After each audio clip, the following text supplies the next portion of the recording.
Greetings, guys. Welcome back to my channel. My name is Monette, and this is my channel Evolve with Monette. Quick message here from Delores Cannon. Delores Cannon is a renowned spiritualist who delved into every single dimension and taught us about all kinds of things. You can find her videos here on YouTube.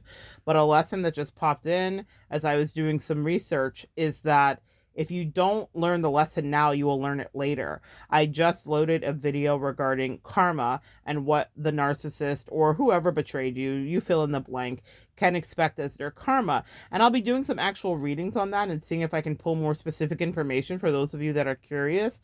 But the thing that came to me was what Delores Cannon taught. You've got to fix your stuff now because you will come back in a more dilapidated and or affected way if you don't do it. Meaning, even when you cross over, let's say the narc never figures it out in this life and they just continue narking and finding weaker people to prey on and self-pity parties and all what they do.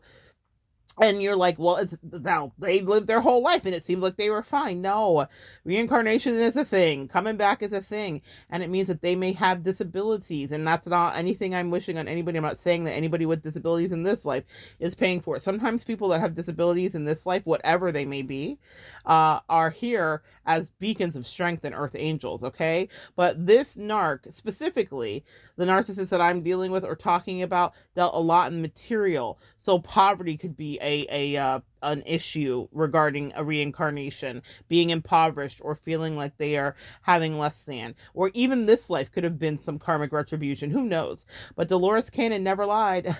You will pay for it. So you either apologize or get it right in this life, and no narc apologizes, guys, so don't hold your breath for that, or they will apologize for it in some way by having to be incarnate in the position that they had downtrodden and made fun of. For some of you guys, maybe your narc had a physical magical ability that you didn't have. That might be taken from them.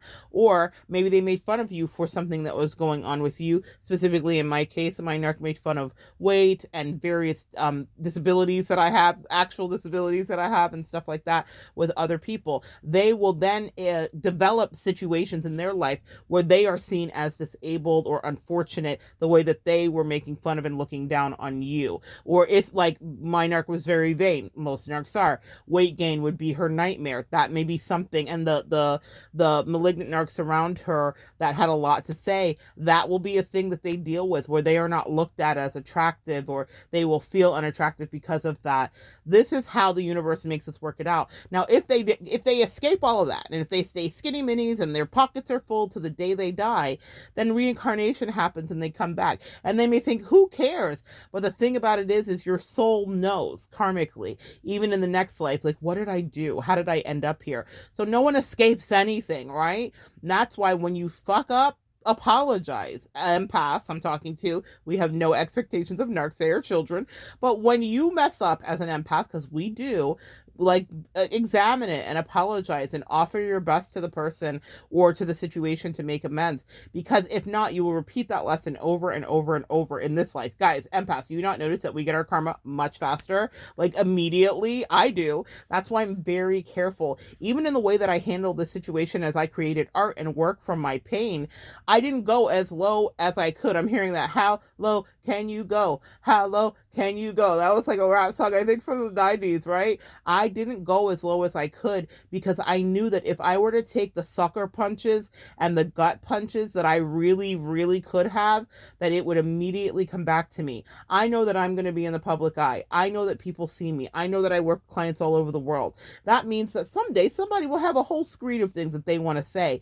And the way that I handled someone, even though they were absolutely duplicitous and terrible to me, was being observed by my ancestors and angels and by the universe and by God and by Mother Karma.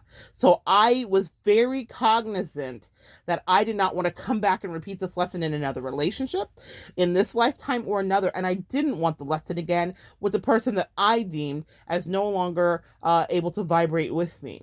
I wanted to make sure that what I did was extracted, even as much as empath, I mean, honest to a fault, informing that person that I will teach about this. Nothing was a blind side.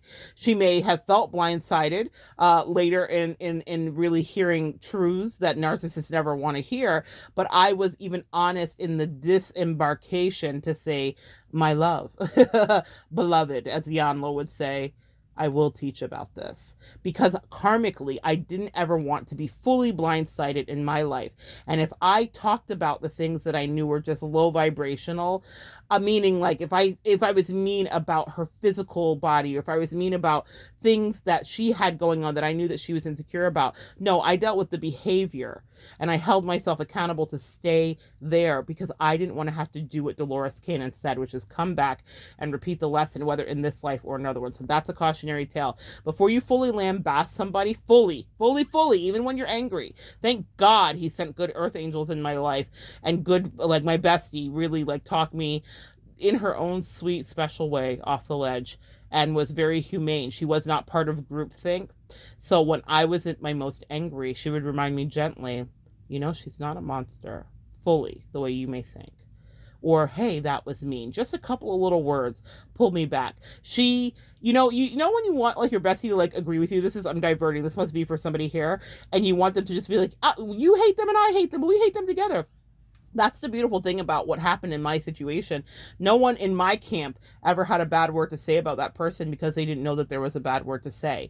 Meaning they had observations, but they couldn't indulge me in the conversation. She indulged people in conversation and then told me what the people said about me and was behaving like she was a maniac. My point in saying this is that's karma for her, and it's also karma for me. And also, a good person can guide you. Like attracts like. So my bestie is very much like me. That's the kind of advice and energy I would have given. She didn't gossip about her. She didn't bash her. She could have, and she didn't. And it made me love her even more. But anyway, guys, that's good karma that you get when you are pouring into people. You find people that are like you. And that's the beauty of getting away from the narcissist, is really getting in relationships where you feel fed and loved. And actually, somebody that could bash their head and could say, go ahead, knock their block fully off, pulls you back so that they can elevate you to be your highest self. That's good karma, because you sowed in good. What they get is what they get. But figure out your stuff. Make your apologies and your amends in this life. If you've hurt people, if you've not forgiven people, work on that now, because you don't want to come back and do it again. I want to go up, up, baby, up. Here we go. I want to get to the place where it's given to me in capital letters, and I do not want to have to come back and repay for unkindness that I had sown. If you can't make it a lesson or an opportunity to learn, then don't just judiciously burn those that have hurt you, even though they have. An eye for an eye leaves us all blind, right? So you teach about it, you pray about it, you make art about it, you transmute the energy in whatever capacity you want, but leave the lesson behind you so that you don't do it again. And they will have to figure out how they want to reincarnate so that they can do it again, because we know narcissists never leave the lesson behind them or learn from the lesson in front of them. All right, guys, so good to share some energy with you. Come back and join me next time, and we will continue to evolve together. Just past 8:08. Check out that number. There's an angel message for someone there. It's about abundance, infinity, working together, and moving out of stages of life, and a new reset with that 0 in the middle. Love you guys so much.